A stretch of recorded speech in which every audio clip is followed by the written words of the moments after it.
better? Yeah. Good. Okay. Now we can hear you. Yes. Today we will be looking at some meditation techniques from the Upanishad and from the Bhagavad Gita for inner peace, harmony, and particularly acceptance. And this is because most of the time the difficulties come in one's life uh, and they are exacerbated because of non-acceptance. In fact, non-acceptance is everyone's middle name. This is how it is. Because it is contrary. Whatever is happening in one's life is generally contrary to one's expectations. And this uh, becomes a very insurmountable uh, problem, even on the level of the day to day. And so today we'll be looking at some of the ways in which to overcome some of one's own internal resistance and fears in order to facilitate some of this transformation. So let us begin with a small meditation. Sitting wherever you are, eyes softly closed, as though on their own, with softly being underscored. If we visualize within, in the inner eye, a picture or a icon of the meditating Buddha, we see what softly means. There are no creases.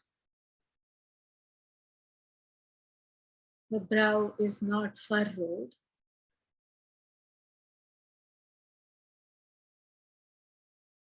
And it even looks like the upper eyelid is just barely touching the lower eyelid.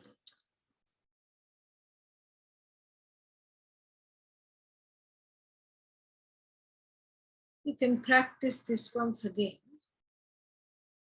Half open the eyes and then softly close, as though the upper eyelid is a butterfly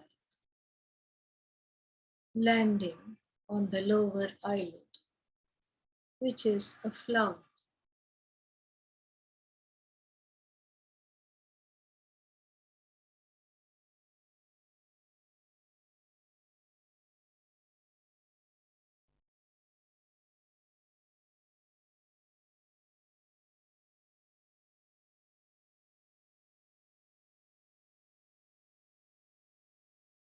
And as always, it is good to remind oneself that right now, sitting as we are, there is nothing to do, nowhere to go, nothing to accomplish, nothing to gain, nothing to lose.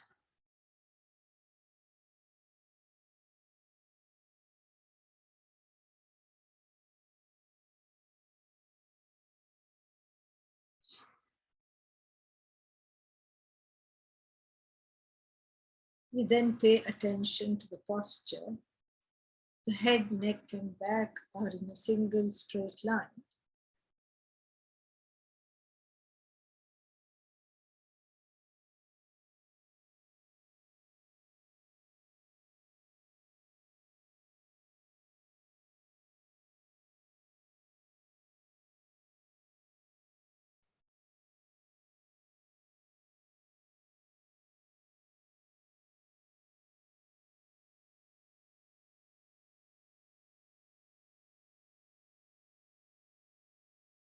Shoulders descend back, moving away from the ears.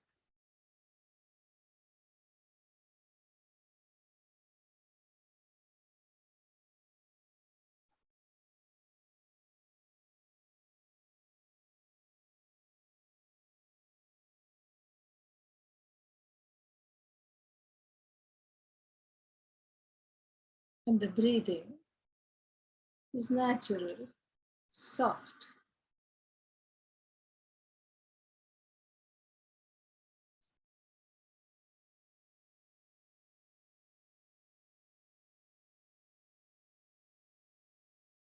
From here, we can gently lengthen the breathing so that the inhalations and exhalations are roughly of the same length.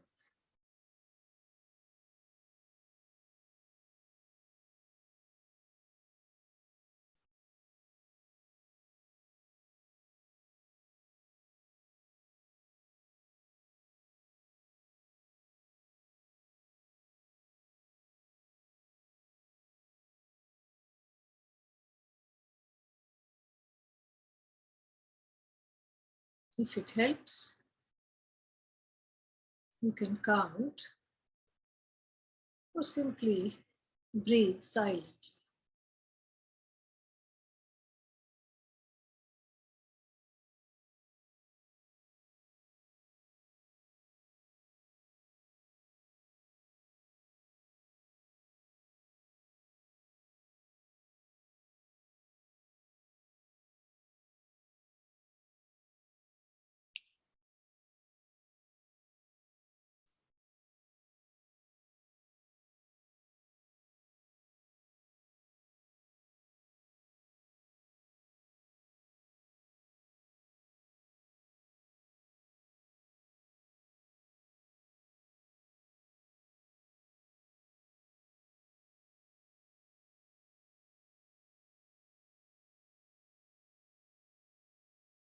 All this is talked about at length in the Bhagavad Gita at the end of the 5th and at the beginning of the 6th chapters.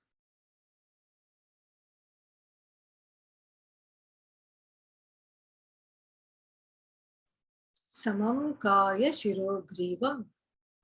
Head, neck, and back are in a single straight line. Dharayan Achalam Sthiraha. And this posture is maintained without moving around too much. Eyes softly closed. The gaze is towards the tip of the nose. Samprekshya nasikagram tvam swam. The eyeballs inside the eyelids are not restless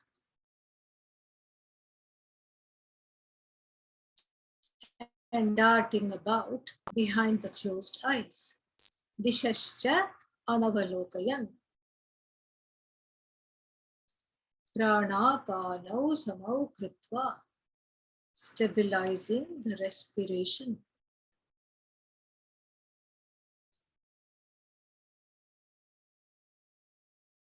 Breathing through the nose, not through the mouth.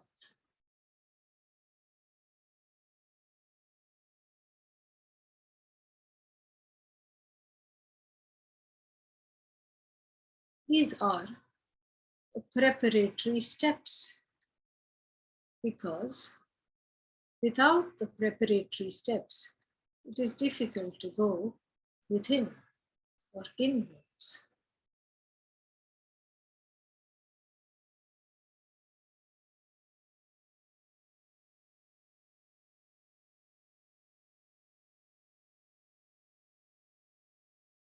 An important preparatory step comes next, wherein Lord Krishna advises one to keep the external world outside. Bahyan sparshan bahihi kritva. sit down to meditate, he says, after keeping the outside world outside. This means that perhaps the outside world sneaks within.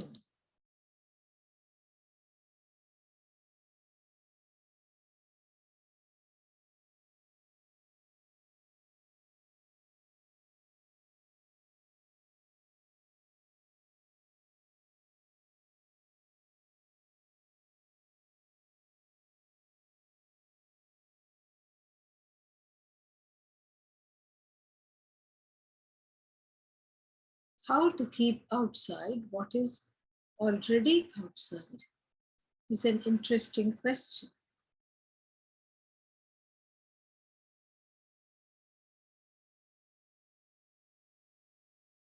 For this, we can go through some visualizations.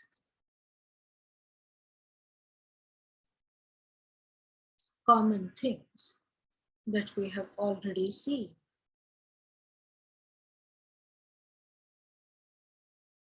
I visualize a range of mountains.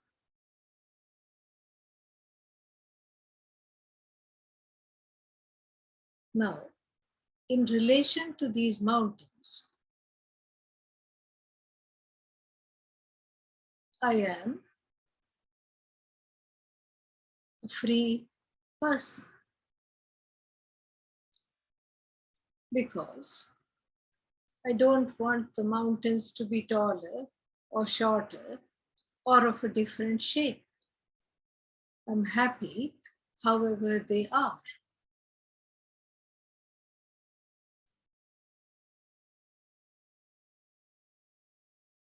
In relation to the mountains,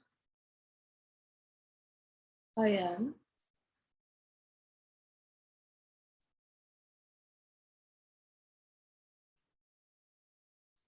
a non-demanding, appreciative,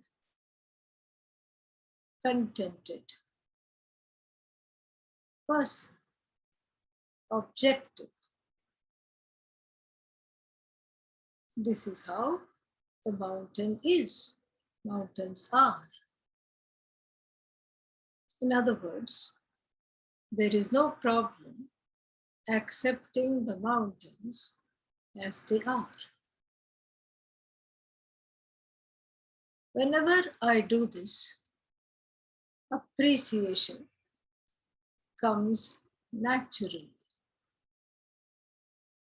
Contentment is a way of being.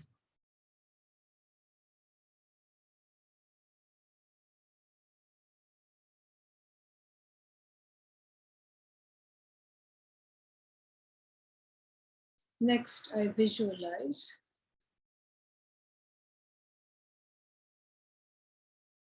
a river.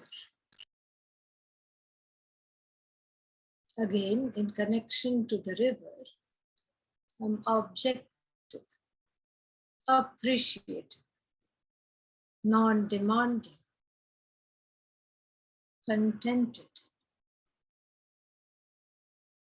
I don't wish the river to be wider than it is, narrower than it is, or at a different location, or of a different speed. This is how river is.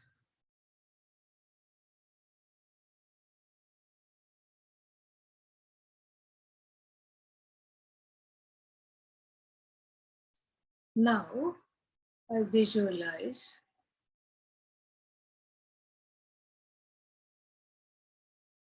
parents, the mother, whether she is in this body or not. I visualize the mother. Here something interesting happens. Immediately one can see that there is a big difference between the mountain and the river and the mother.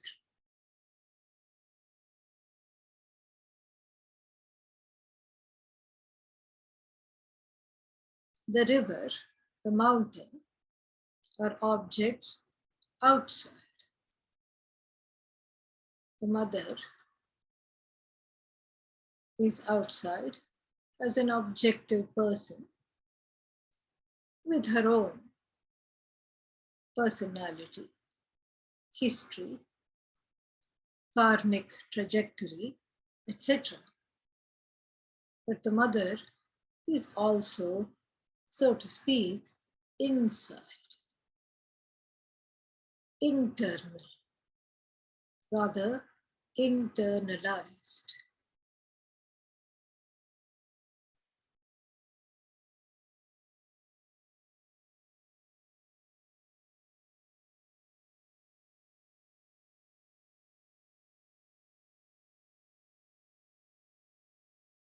This is where Lord Krishna's advice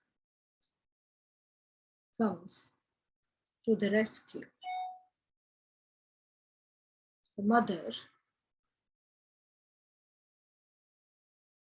that is inside oneself is in the form of unmet expectations. I wish she were other than who she is, who she was. This internalized mother has to be put outside, so to speak, before the meditation can begin.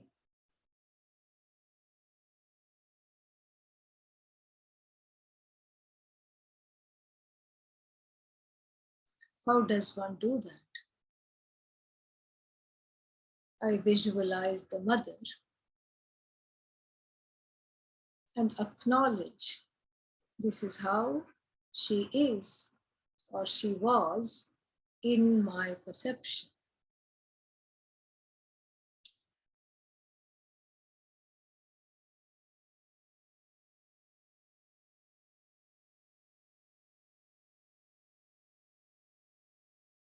This is an important observation. In my perception means I acknowledge my own subjectivity. I could be wrong, or my perception could be right.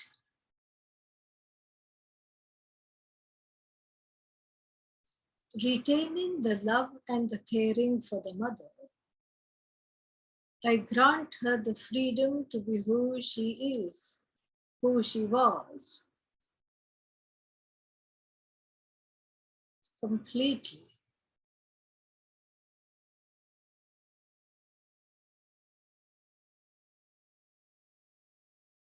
The extent I'm able to give her the freedom to be who she is, who she was, is the extent to which I am able to offload the personalized, internalized mother, a conceptual, subjective mother, and see the mother objectively. There are no more two mothers, one external, one internalized.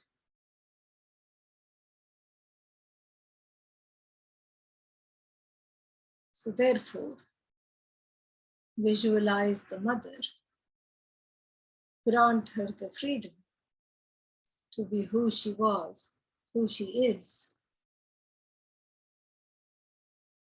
It doesn't affect your love, your caring.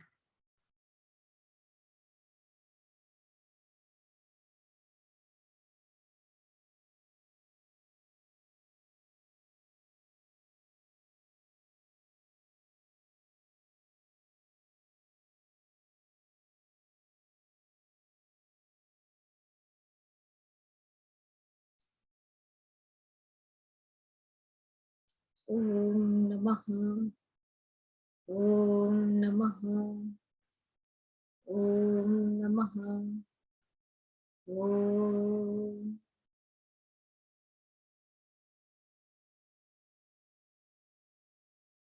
Now, same thing with the Father. Visualize the Father. This is how Father was, Father is in my perception. Retaining the love for the Father, the caring for the Father.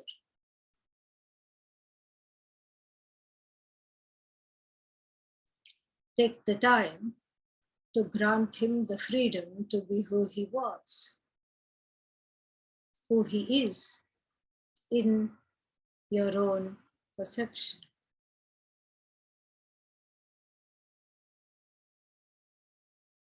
The extent one is able to do it is the extent that one is able to be free of those expectations, unmet, unmeetable expectations.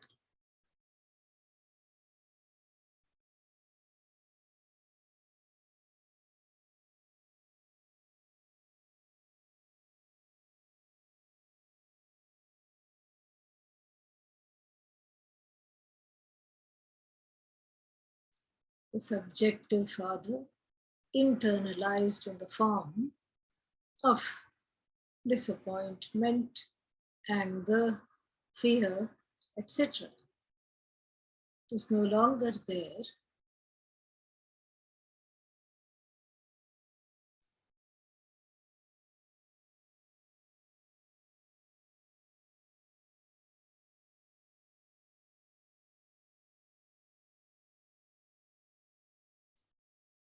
All there is one Father, yet one more person in the universe. Objective.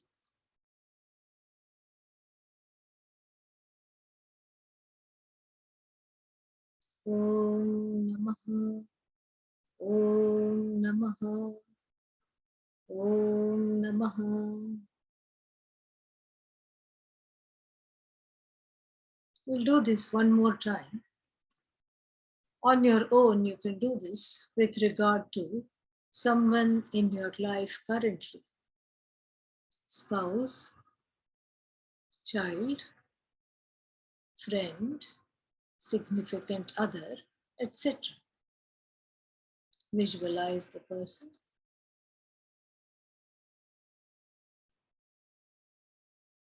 Acknowledge this is how they are in your perception.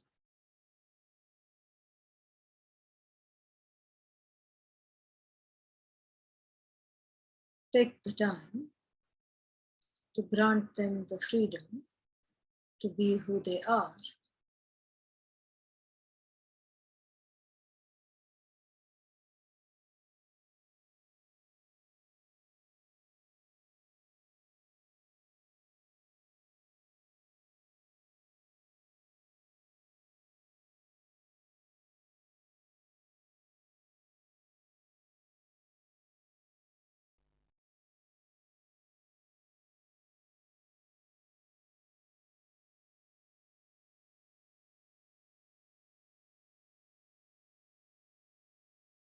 Om Namaha, Om Namaha, Om Namaha. Sometimes, even after doing this exercise, there are remnants of wishes, hopes, desires, disappointments in relation to the people in one's life.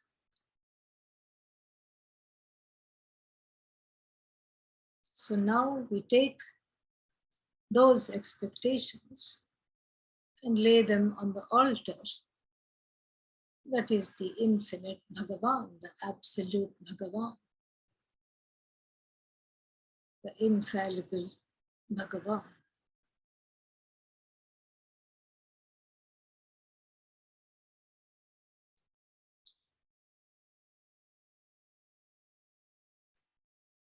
O Lord, O Goddess,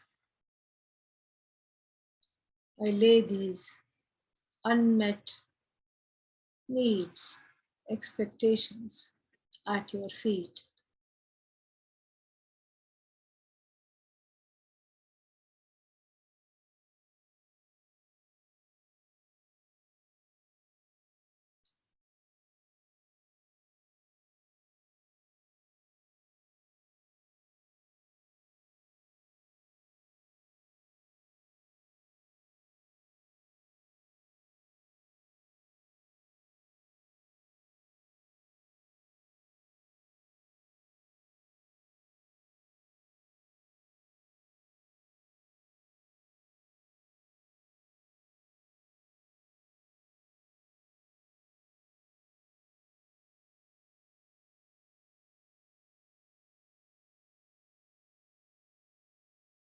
take them away, grant me freedom from their hold.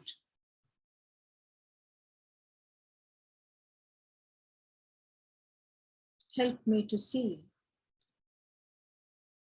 that these emotions that certain people arouse within me have nothing to do with me, the Atma, which is free of these emotions.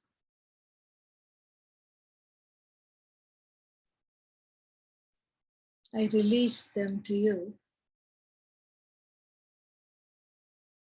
from where everything has come and into which everything resolves. Resolve these core issues, these difficult emotions, so I can make strides in my spiritual endeavors.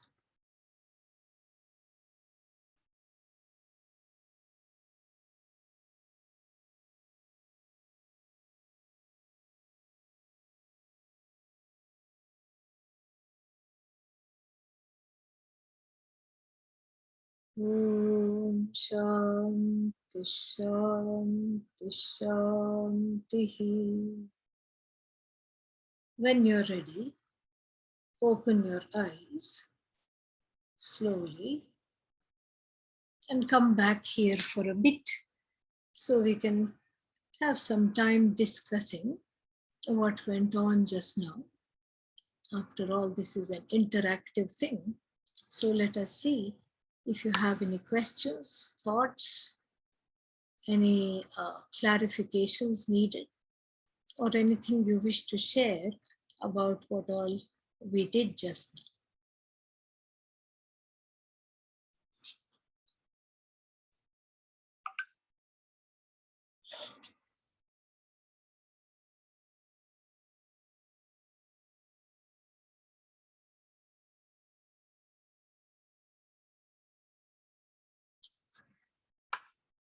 Anything?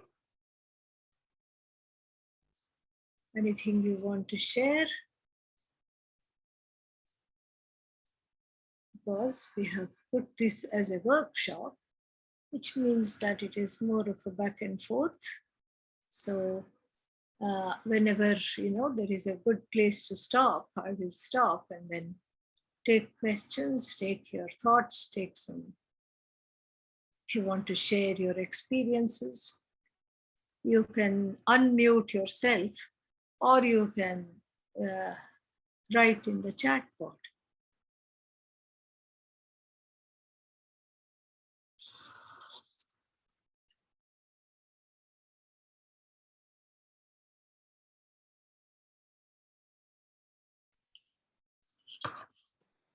I have something I can say, and that is that I thought it was really neat to think about. One second, I'm having difficulty hearing you. I'll put. Yeah. Oh, okay. Yes, please repeat. Yeah, the thought that I was having is I hadn't really ever imagined in meditation putting aside the things I struggle with as giving them to Bhagawan. That was just something kind of foreign to me. But because I struggle with those things every day, it seemed like, can you hear me okay? Because my internet connection isn't very good. I love the idea of it. And it just, and also the separation of what I expect of myself and my mother, and having those be a separate thing. Because you don't really think of them as being separate, and so that was very helpful in that way too. Just those things in terms of meditation. Like you said, I think it's very meditate if those things are on your mind and you're struggling with them. So you have to do something with them in order to meditate. So I thought those were very, very sound suggestions, very practical. And I wanted to thank you for that. It is all and before that the Bhagavad Gita, because there he talks about, Lord Krishna talks about this, Parshan Bahyan Bahihi Kritva. Kritva, having kept, having done. Sparshan means that sprishyate iti sparshaha, sprishyante, meaning those that are contacted, sense organs, or what are being here, things that are the objects of the senses. And you are absolutely correct. We don't think of the mother and the father as objects of the sense organs, but that's what they are, because they evoke certain sensory perceptions, and from there, certain feelings and thoughts. And over time, those thoughts get very ingrained and they fuse, with the objective person and the subjective person fuse into one blob in the heart and in the mind. And even if we are not struggling, as you pointed out, in the course of the meditation, even if we are not having any struggles, they are eclipsing the meditation because they have come in at a time, or in fact, they haven't come in. They are sitting in a place where I have to clear out to find out what is already in there. And what is already in there is one's own self as Bhagavan. So thank you for that input. Very nice. Here is a comment. When I think that everything is external, doesn't really have anything to do with the real me, I find that very difficult. Like giving up desires as they arise is also difficult. I will need a lot more practice in really identifying with what I am. Well, and then there is some more here. This is a different one. So yeah, that is why we practice. We practice together. We practice individually, and the thing to know is that the desires come and they go. In sleep, the desires are not there at all. You're not even giving up the desires. They are just not there. You are free of desires in sleep. Every night in sleep, you are free of desires, naturally. And so that here is a clue, because in sleep, whatever is difficult in the waking state is so effortlessly accomplished, very, very effortlessly accomplished.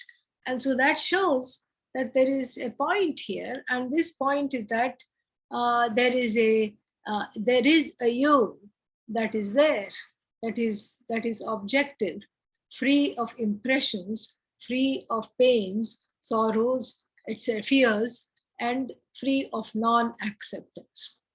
And so that is there, and you're right. It has to be, it's not so much about practice, but something that is discovered every day, little by little. It's almost like getting to know a new person. When you get to know a new person, you don't know them very well. So you say, oh, what do you like? Who are you? So it's like going out for tea with yourself and making the time to get acquainted with that I, which is non-complaining, appreciative, non-demanding, and contented and objective person, because that is the real you. The other things are eclipsing that. And so here we are separating it for the sake of discovering it in meditation. Yeah. Now, another question here. And so whatever or whoever is behaving, they are behaving as they are supposed to be, like the mountain or rivers, according to the laws. So it seems that there is nothing to change except our own perception. Bingo. Yes, because that's how it is. And even let's say there is an outlaw. Outlaw means like some kind of a robber or something, who is not behaving according to the law. In fact, he's behaving against the law. Let us say that. But even in that case, that person is in place. Oh, but what if he robs me? If he robs you also, he's in place. Why? Because he has given you instant vairagya. So yes, there is a purpose. He is also in place. Everything is in place because everything is according to laws, as you say, and those laws are another name for Bhagavan. Those laws are not the mandate or the diktat of Bhagavan. It is a manifestation of Bhagavan. Very beautiful. So yes, so what we do is we just see things as they are, and that perception, as has to shift. The perception is subjective. It is laden with unmet expectations. It is laden with sorrow, with fear, with disappointment, anger, and that is all fused with the person, and that's how it is. And even though we give the example of river and mountain, we think that it is universally, it does not evoke any kind of a strong response, and that's why we choose things like mountain, rivers, which generally people have no problem with. But I encountered a person who had come to the ashram once, and then I said, she was having a difficult time. So I said, let's go for a walk. She said, where? I said, here by the trees. She says, I hate trees. So there went my imagery there. So there is that. Sometimes even what we think are benign things in nature evoke strong responses, but generally speaking, that's not the case. And then we need to stop identifying with what we are not. That's true. Easier said than done, but we begin somewhere. Then can we pray that Bhagavan manifests in giving us in the form of an easier time? Yes, please pray. That is why. That is the best thing to pray for. Or alongside that prayer, you can add another prayer. Let whatever obstacles come, let them, not be insurmountable. Give me the ability, give me the grace, give me the strength to overcome them, to face them. That is also a very important prayer of a mumukshu. Yeah. Any other thoughts, doubts you want to share?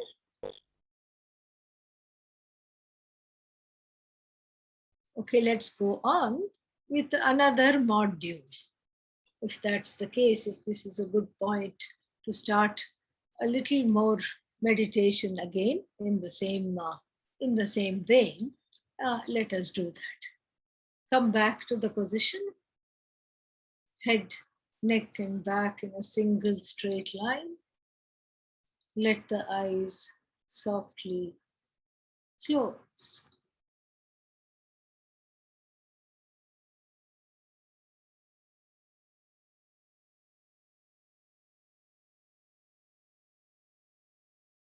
Take a few deep breaths, focusing the mind on the breath.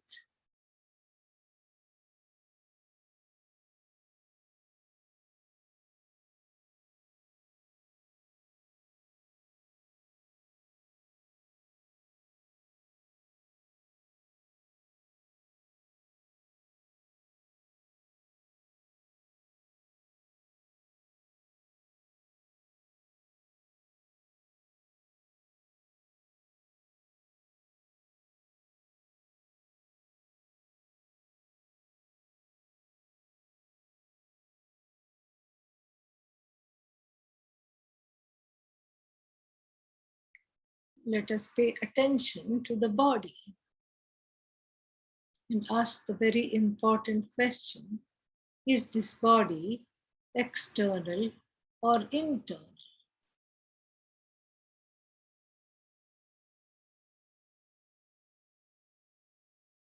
Can I have a relationship with this body which is objective, non-demanding, appreciative, and contented.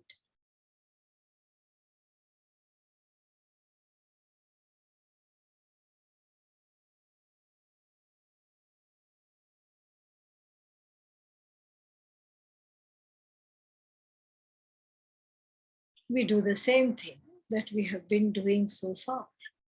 Visualize the body from the head to the toe as though you are seated in front of a full-length mirror.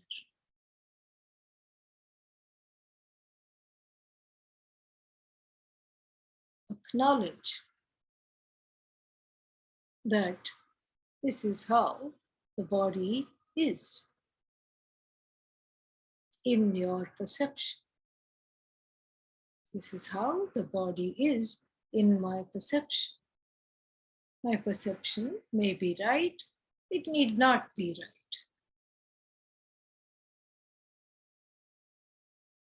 Visualize the body part by part.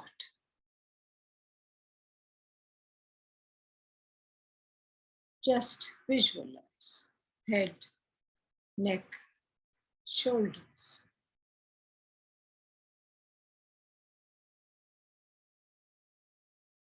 Front of the body,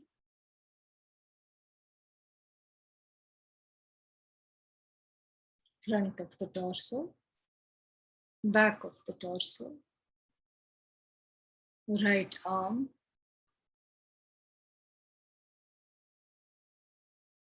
arm, elbow, forearm, hand, fingers. Same thing on the other side. Right arm, left elbow, forearm, fingers. Then I visualize the chest, stomach, abdomen.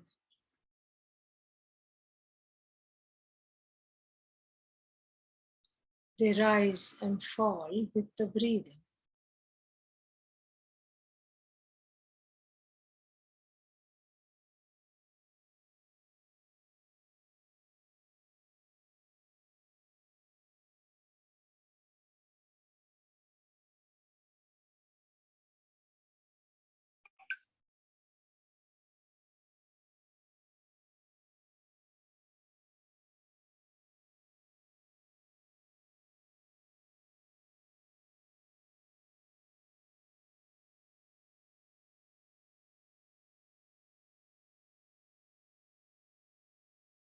Right leg, I simply visualize thigh, knee, calf, ankle, foot. Left side, thigh, knee, calf, ankle, foot. Back of the body, I simply visualize shoulders, upper back, mid back, lower back, hips.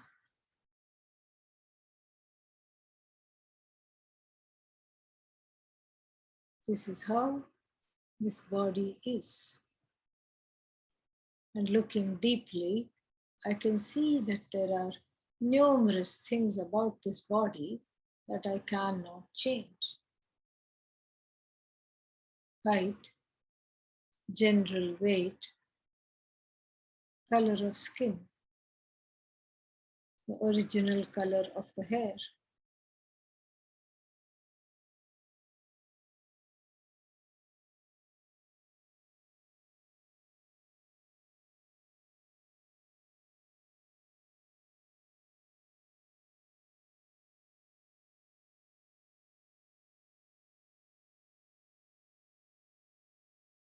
Predilection to certain diseases,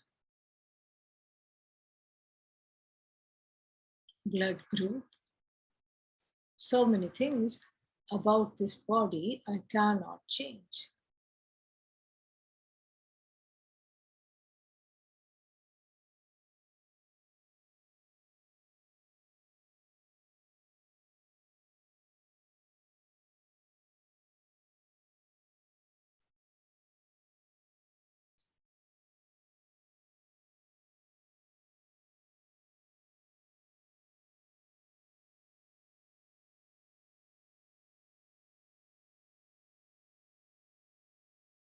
This is how the body is.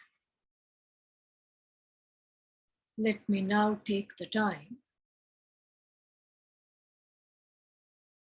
after acknowledging how the body is, to grant it the freedom just to be what it is, how it is, when it is. This is how the body is.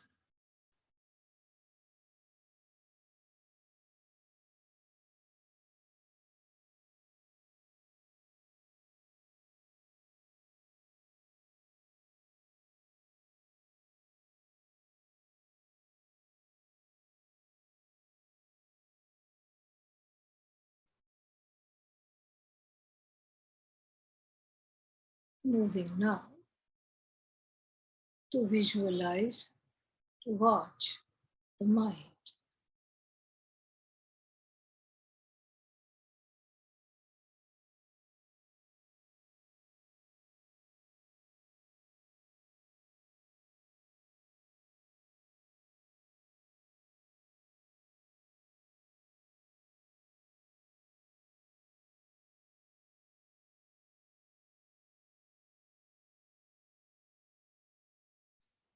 Om Namaha, Om Namaha, Om Namaha.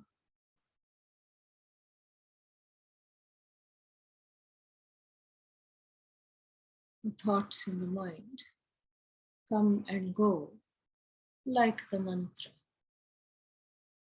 Now here, now gone. Now here, now gone.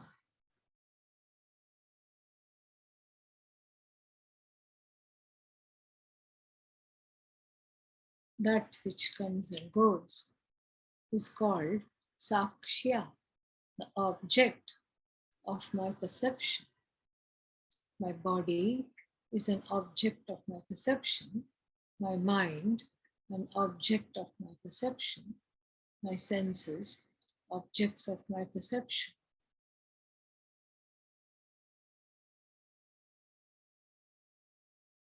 So many objects. Who is the subject? Who is this meditator?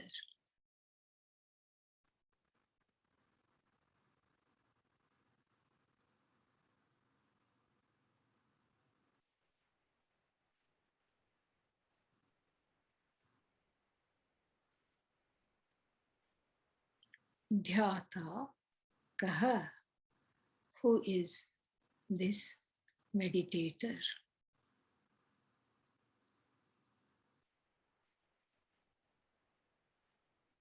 Again, if there is a resistance, if one is not able to be in the place of objectivity with regard to the thoughts,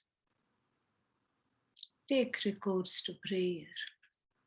Hey Bhagavan, Hey Bhagavati, O Lord, O Goddess, free me from the hold of emotions, identifying with the emotions.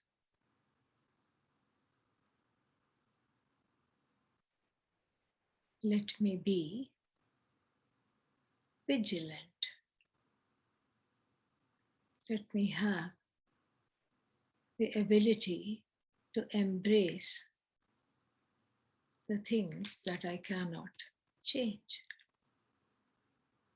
even within what I call myself.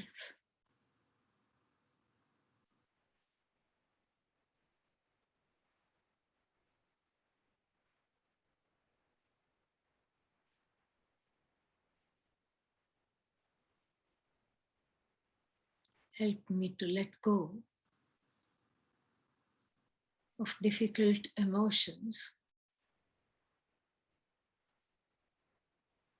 guilt, hurt, sorrow, fear, anger.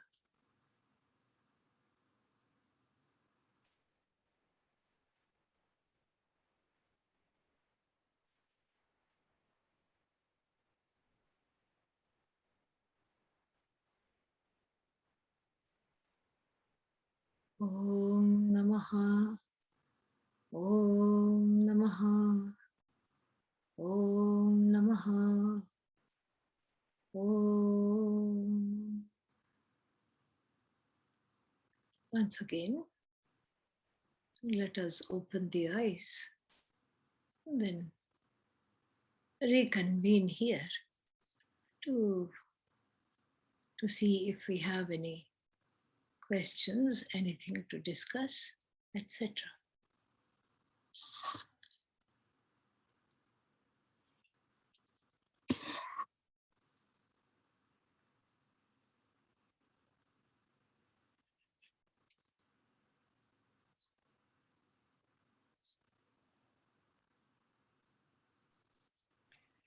Swamini.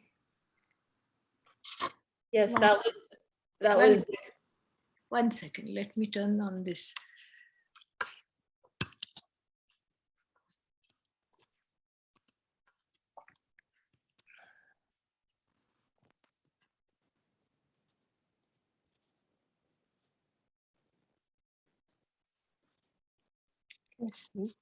so that was very especially helpful for me today because my body's not feeling well. I have a lot of pain and a lot of something going on. And when that happens, sometimes I get caught in the mind trying to figure out why or what's wrong, or going either to fear or obsession about the body, or wanting it to be different, wanting more energy, instead of just accepting that this is how it is today. And so, yeah, that exercise just reminded me of how to find that separation, because sometimes I get lost in, when the body doesn't feel well, I lose the mind consciousness sometimes. So to look at each one of them separately and just to objectify it more was really helpful, especially today. And I realize I can do that anytime when I'm caught in that cycle. So, yeah.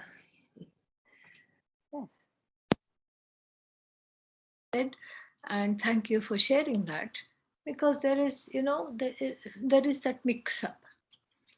There is this great mix-up between the body-mind complex and the I.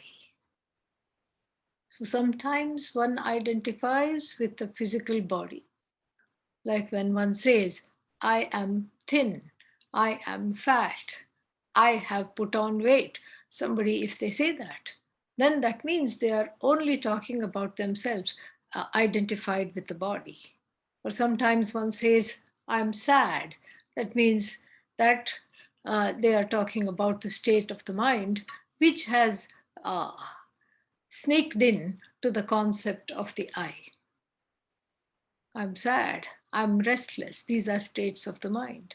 And then again, as you pointed out so wonderfully, there is a body-mind connection, because if the body is not feeling well, it affects the mind. Oh, what's wrong with me? Why am I having this? When am I overcoming this? Am I getting lazy? Will I be unable to meditate? All these are, then we get into the realm of judgment. And there cannot be judgment unless there is an identification. And this identification is actually a misidentification. And that's what we are discussing here, so that we are not even trying to, it doesn't even need to effort to delineate. It's just as soon as you see that these things come and go, then as soon as you understand, like when you ask yourself, who is this I? Who is this I that informs the body mind sense complex, that indwells the body mind sense complex? Even in that question is a presupposition that the two are different, but there is some kind of an enmeshment. So, so thank you for sharing that. Then here is one more. Sorry to ask again, no need to apologize. And then how important are emotions? What is their function? How do they help the individuals in knowing oneself? Emotions are Bhagavan, really. The presence of emotions. Because emotions are not outside of Bhagavan. So if somebody is feeling sad, that sadness is not outside of Bhagavan. Usually, when one is feeling sad, one is also feeling lonely. The loneliness and sadness somehow go together, and both are not outside of Bhagavan. Outside, but what is Bhagavan? That which is objective, that which is, this whole universe, and the source of the universe we call God, Bhagavan. And so this Ishvara, another name for Bhagavan. And so this is all within the gamut of what we call Bhagavan. Ishvara, we don't say made the emotions. Nothing wrong, you can say that. But Ishvara is manifest in the form of the emotions as well. So this is a deeper and more sophisticated understanding. Because when you say, I'm sad and I'm lonely, if somebody says that, then, you look into this sadness and this loneliness. This loneliness is a very interesting emotion, alienation, loneliness, because 7 billion people in the universe can feel alone at the same time. So that's very interesting. And so same thing, anger, fear, sadness, everything can be, they are there. And when you look into it, you see Bhagavan in the form of a vast psychological order. Given this background, a person will feel sad at certain issue and have certain issues with sadness growing up, etc., etc. One can make these connections. That is why we have the order called psychology. We have a science. We have the science of the mind. We have psychology. And in that psychology, that's actually very comforting to know, oh, I'm not the only one feeling lonely. When you see that, then you are not alone at all. Then you are no longer lonely. When you see loneliness as an outcome of certain childhood or early childhood experiences, then where is the loneliness? Where is that feeling alone? It has been, quote unquote, Ishwarized. This is something wonderful. It has been Ishwarized. It has been made into the law of the universe. And that law is non-separate from the maker of that law, which is the manifestation of Bhagavan. So similarly, neglect, there is an explanation. There is a cause. There is a connection. There is a connection of the experience of neglect in childhood to feelings of abandonment in adulthood. There is a chain. And then when you look at it, you are not just looking at your mind. You are looking at a fact. You see, already from the subjective mind, we have gone into the objective. This is something so beautiful. We have just stepped out of the subjective mind to the objective. That is why we take recourse to Bhagavan, because that is what it is. Because without Bhagavan, then we are not able to see this objectivity. That which is objective is Bhagavan. And so when we take recourse to this form of prayer to say, okay, make me understand this, or help me to look into these emotions, or take away these emotions so that I can be free. Take away this pain, take away this sorrow, this fear, this anger, the hold of this jealousy, whatever one is, in the grip of. When you say that, then you see the reasons for it. And the reasons seem extremely reasonable. Completely reasonable are the reasons. And so therefore, what happens is that it is something which we are able to see as a as a law. My anger is included in the Jagat, in the world that is Bhagavan. My fear, my alienation, my, recalcitrant emotions, difficult to conquer emotions are all included. There is a reason why they are there. And as soon as you understand there is a reason for the rage, there is a cause for the sorrow, it stops being your mind, your sorrow. That ownership is gone. When that ownership is gone, you're able to disidentify with it strategically, to see it as Bhagavan. And that is when the healing begins. So how does it help the individual in knowing oneself? This is how. First, you know yourself emotionally, like these are the issues which trigger me. One can, find out these are the, what should I say, hot buttons. And so the hot buttons with practice, with meditation, with study become cold buttons. They're not easily activated. Then the mind gets calm enough for the teachings to sink in. The mind gets stable and it gets calm. So that is, that is the cause of that. So that is how to work with the emotions. It seems like prayer is an important part of this way of meditating. Thought meditating was mostly just being quiet and still. That is also a form of meditation.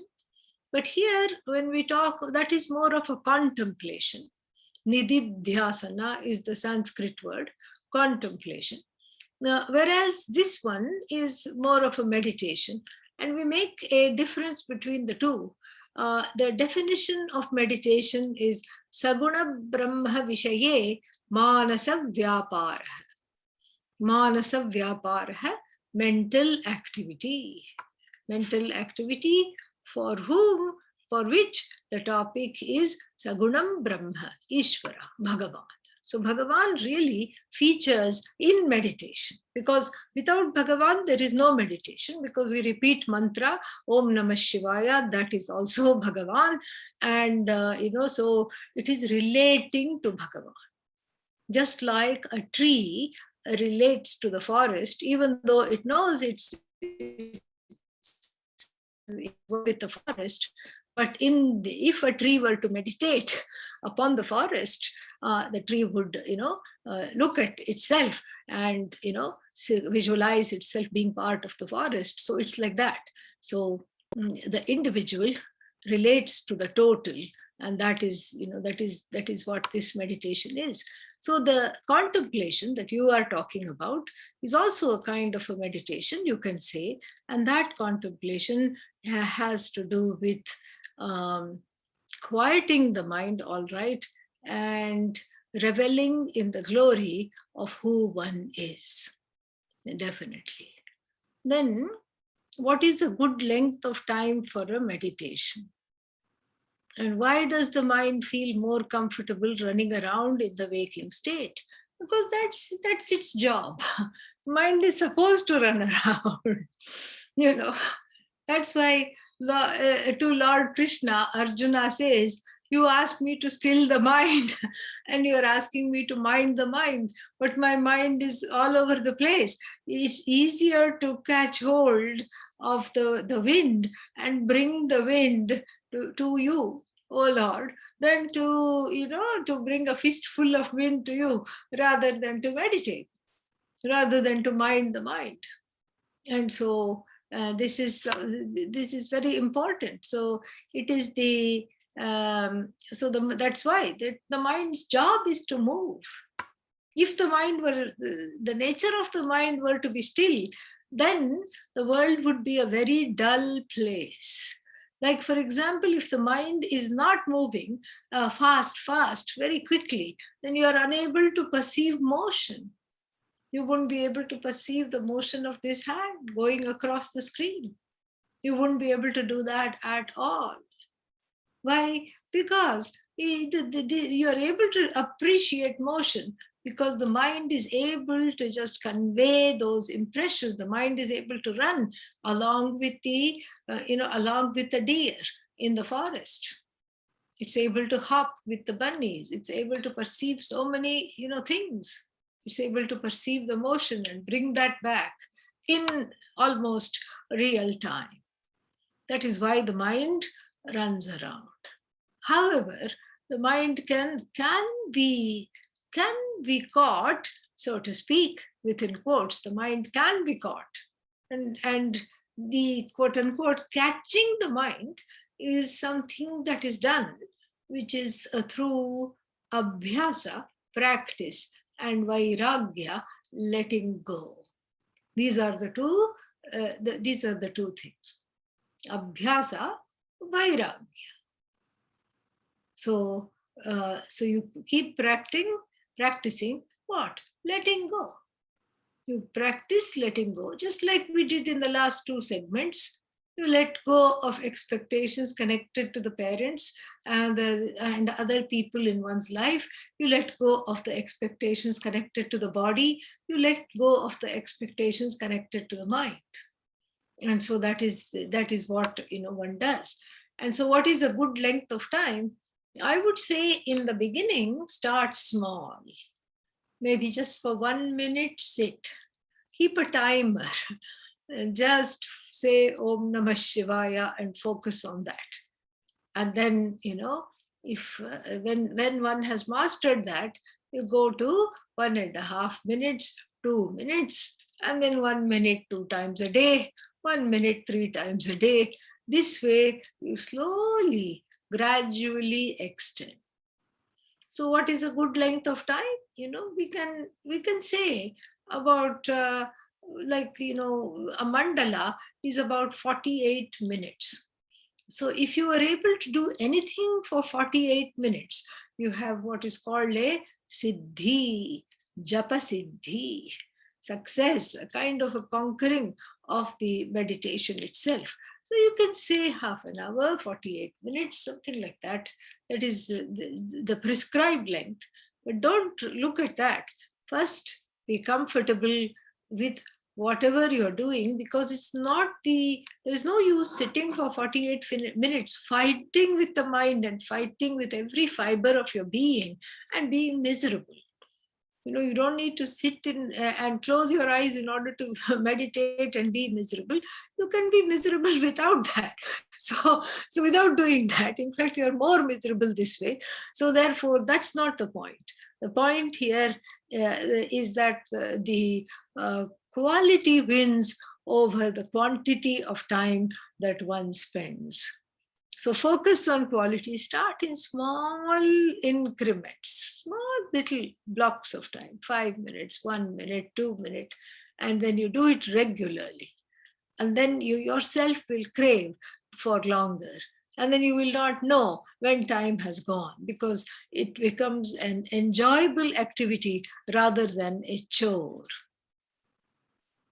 Then the next one, it looks easy, so easy to see in the meditation that I'm not the body, emotions, senses. But as soon as the meditation ends, the old self comes back, like it is waiting on the corner for the meditation to finish. And then it jumps into the picture. Yeah, true. And in fact, the whole point of meditation, what is the point? What is the reason for meditation? The reason for meditation is so that one can be in open eye meditation all the time. Even without sitting, even without closing the eyes, one is in a meditative state all the time. One is objective. What is a meditative state? We have just seen. One is objective, one is non-demanding, one is appreciative, and one is contented, and one is able to see the oneness of everything. One sees Bhagavan in everything. So the idea is that half an hour of closed eye meditation done regularly, half an hour, 5 minutes, whatever you're doing, done regularly, leads one more and more to be in that place of the truth of the self, even after opening the eyes. That is the idea. Yeah, so this is funny. There is some old self sitting there and waiting to jump as soon as the meditation is over. In the beginning, that's how it is. But later on, what will happen is that this old self is not really is not going to bother in the same way. So that is the thing. Are you using terms of Bhagavan and Ishvara interchangeably? Yes. Do we pray to Bhagavan but identify with Brahman? Yes, but there is no Brahman without it being Bhagavan. So, so Brahman is Bhagavan because we live in a manifest universe. So, so we identify with this Bhagavan. Please show me yourself and let me know myself as non-separate from you. That is the prayer. That is the point of the study also. Yes, very good discussion. Let us move on to the last visualization, the last part of the practice. Again, come back slowly.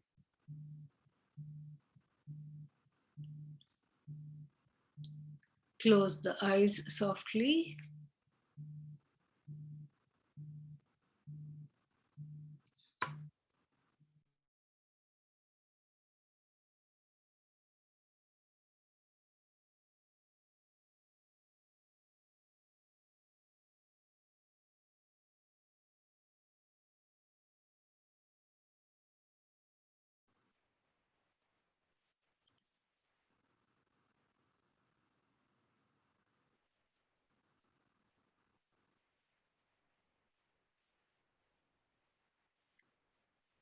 And in this mind, which is now prepared,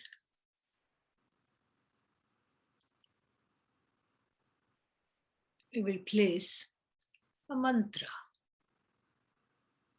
For the sake of this meditation, we will use the Panchakshari, simple mantra, profound mantra, Om Namah Shivaya. Shivaya. Shiva means that which is pure, which is auspicious. The name of Bhagavan, auspicious.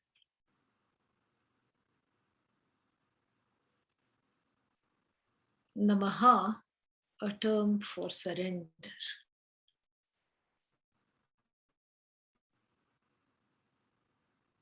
Om, a word for Bhagavan, which is there in the Upanishads. So gently place the mantra in the mind and repeat the mantra silently. There will be distractions. When the distractions come, you become aware of the distractions. You gently bring the mind back to the mantra, like a mother shepherding her child away from traffic where it has run inadvertently.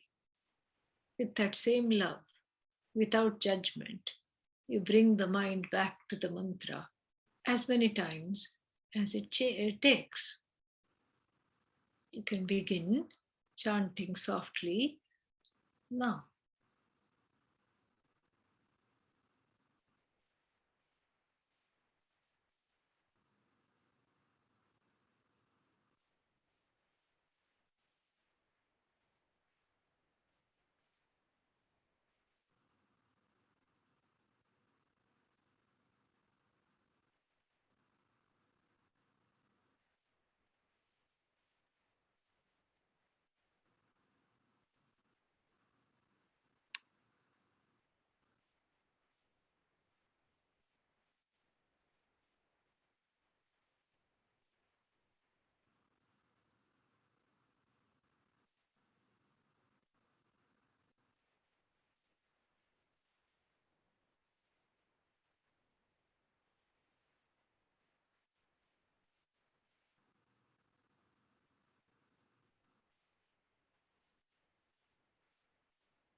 allow the chant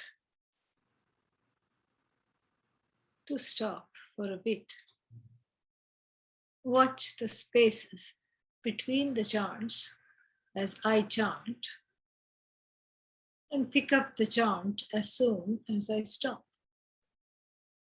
Om Namah Shivaya, Om Namah Shivaya, Om Namah Shivaya, Om Namah Shivaya, Om Namah Shivaya, Om Namah Shivaya, Om Namah Shivaya, Om Namah Shivaya, Om Namah Shivaya, Om Namah Shivaya, Om Namah Shivaya, Om Namah Shivaya, Om Namah Shivaya.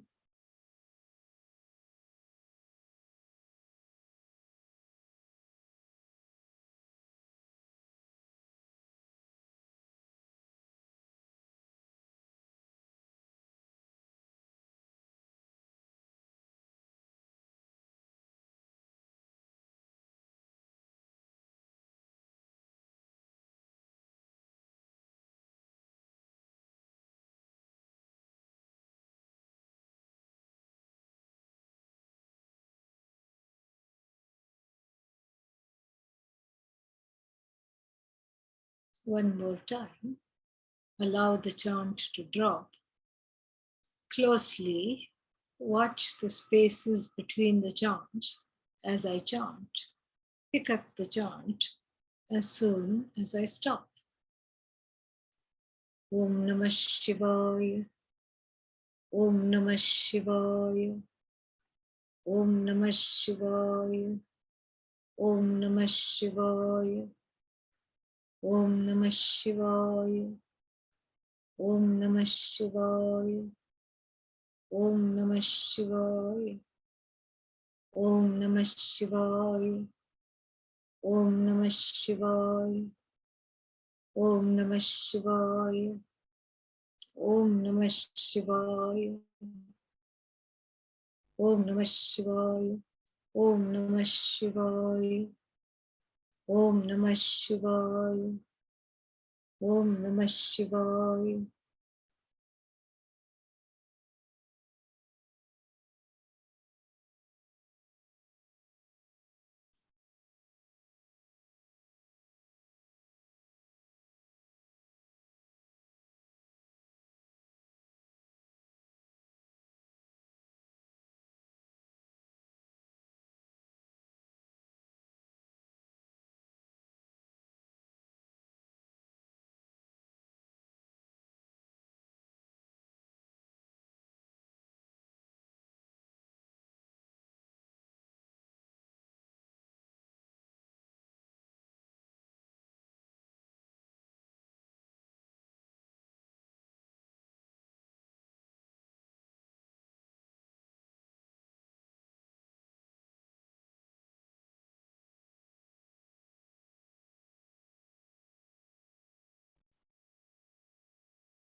One more time, drop the chant.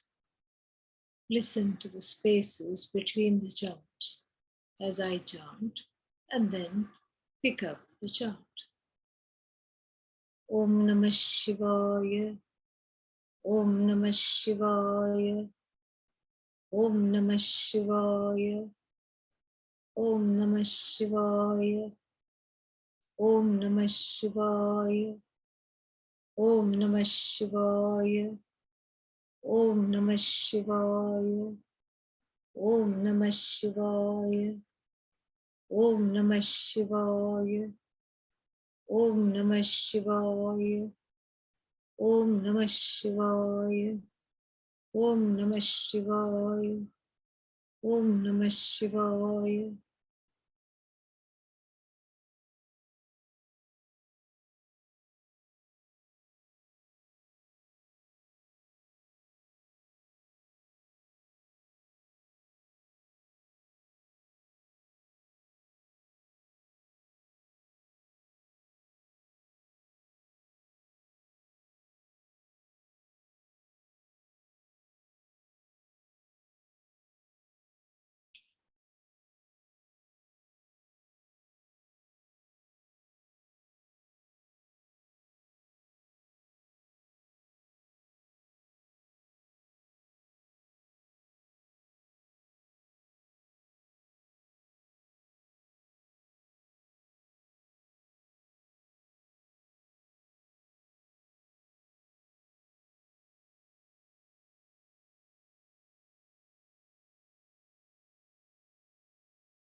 Allow the chant to drop.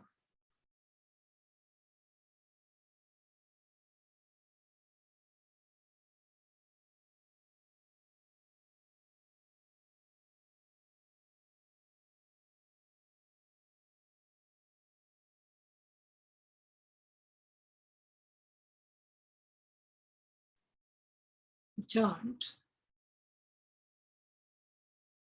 What is this? What is this thing? Chant. What does it reveal? It reveals my presence. Every chant reveals my presence. Without me, the chanter, there is no chant.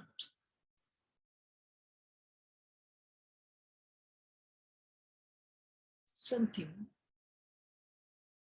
to contemplate upon.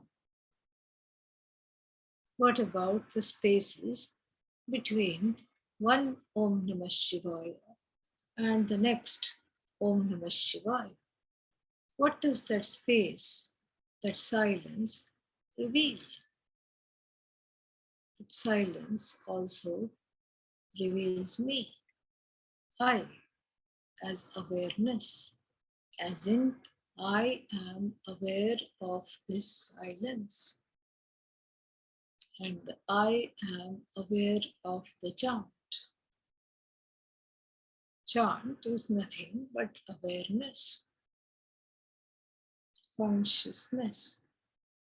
Chant, consciousness. No chant, consciousness.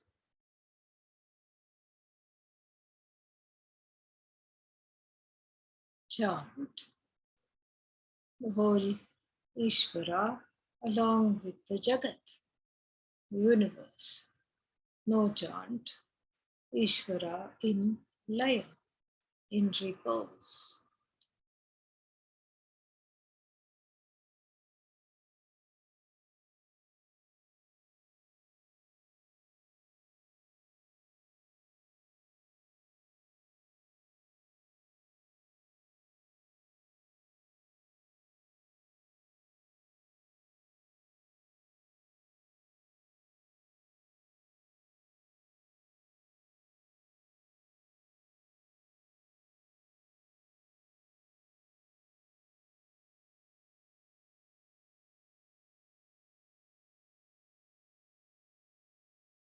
Om Shanti Shanti Shanti. When you are ready, you can open your eyes and we can reconvene to see what you got out of this. You can share your thoughts, questions, etc.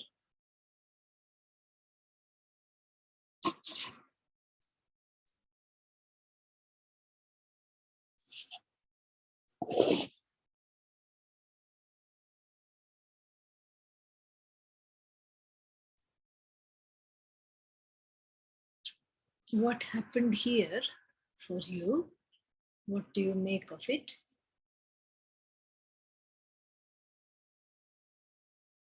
Was it helpful?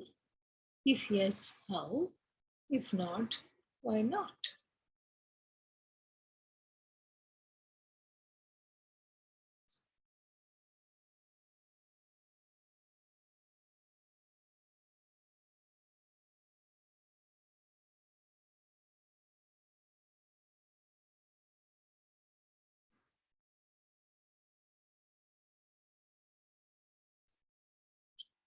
Yeah, it was helpful. Sarah says, because I thought I knew about meditation, but I did not know much about it. There are many forms of meditation. This is one of them. You may know other forms. That's okay. Those are all valid. This one is today we are focusing on internal. What is that? Inner peace, harmony, acceptance. This is the emphasis. These are the emphasis. So that is why we use this form. And it is closely aligned to the Bhagavad Gita and the Kathopanishad, from which the Bhagavad Gita has been inspired. And so that is basically how we understand this. That has been the thing. And in this, I ask people to focus on the spaces between the chants, because that is where the distraction is waiting to happen. When you're saying Om Namah Shivaya, that time the distraction doesn't take place. Why? Because the mind is being given a job to do. The mind is being told, think one thought. Do not think all these thoughts that are coming. And therein lies a lot of vairagya in meditation, because like someone was asking, I think Vasanti was asking earlier, I don't know how to give up the desires as they arise in the mind. They are replaced. Those desires as they arise in the mind are replaced by Om Namah Shivaya, Om Namah Shivaya, Om Namah Shivaya. The mind is told, sit, I'm going to give you some thoughts to think. Oh, yes, please give me some thoughts to think. The mind is happy because it's doing its job. But little does it know that it has to do only one job at a time. And it has to think only one thought. What is that thought? What is the first thought it has to think?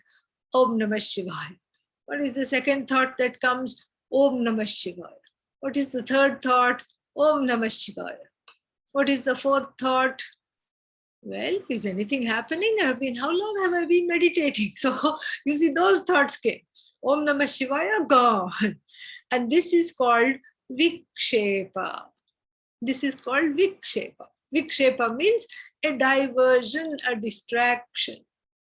The distraction happens between Om Namah Shivaya number 1 and Om Namah Shivaya number 2, or Om Namah Shivaya number 250 and 251. It doesn't matter, but between 2 Om Namah Shivayas is the problem.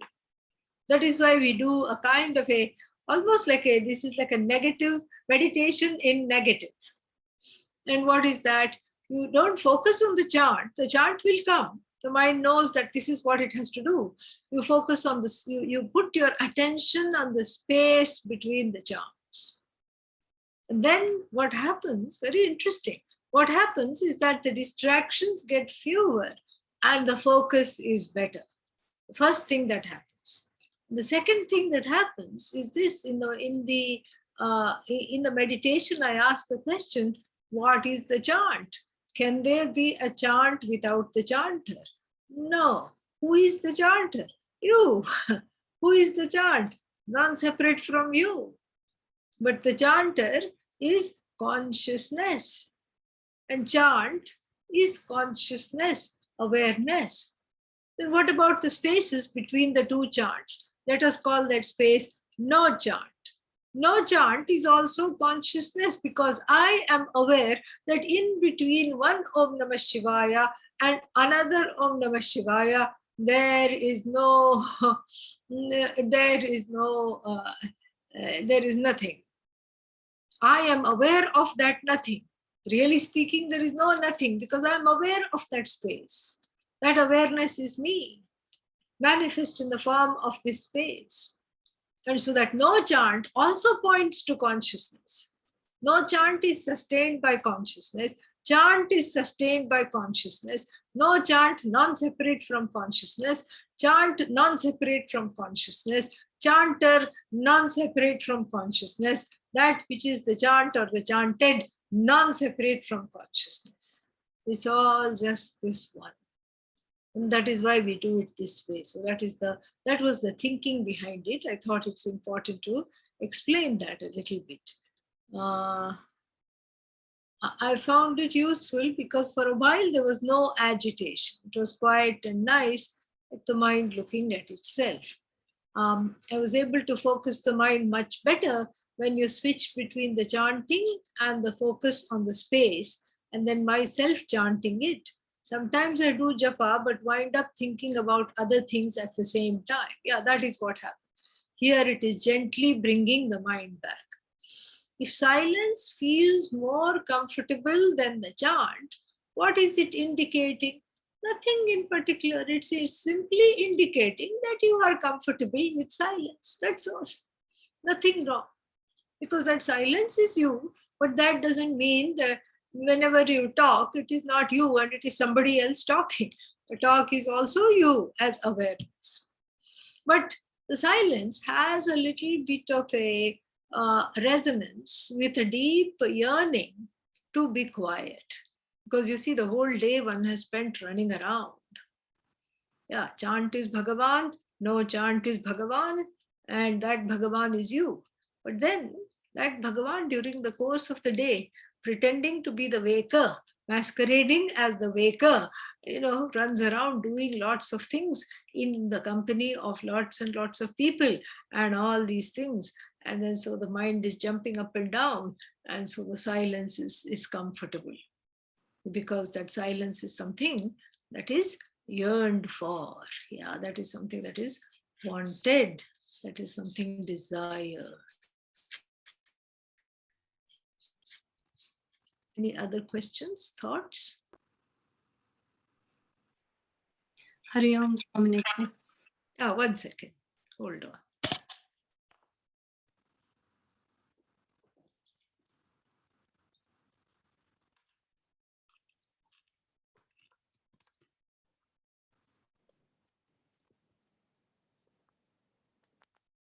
Hari Om.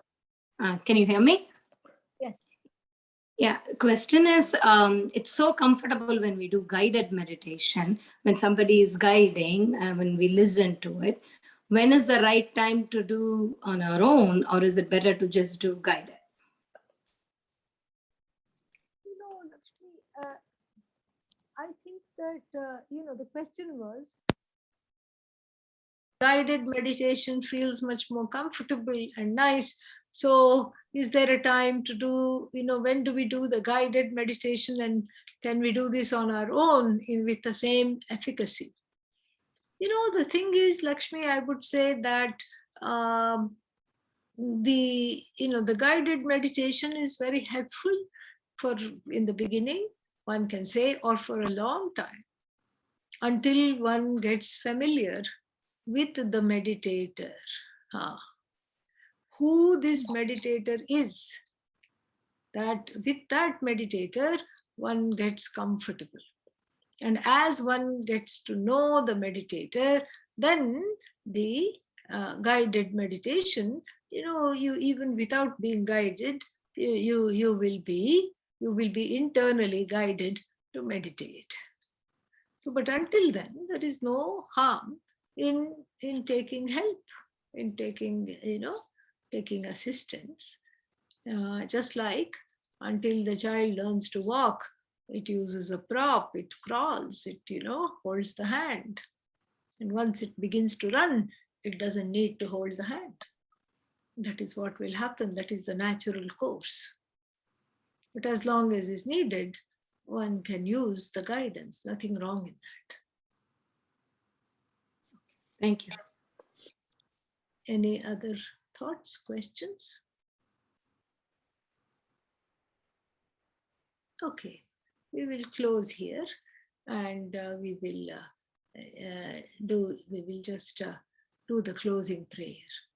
Om Sarve Bhavantu Sukhinah, Sarve Santu Niramayah, Sarve Bhadrani Pashyantu, Ma Kaschit Dukkha Bhag Bhavet, Asato Ma Sadgamaya, Tamaso Ma Jyotirgamaya, Mrityorma Amritangamaya. Om Purnamadah Purnamidam Purnat Purnamudachyate Purnasya Purnamadaya Purnamevavashishyate. Om Shanti Shanti Shanti. Harihi Om Shri Gurubhyo Namaha. Harihi Om. Thank you very much. Om Namah Shivaya.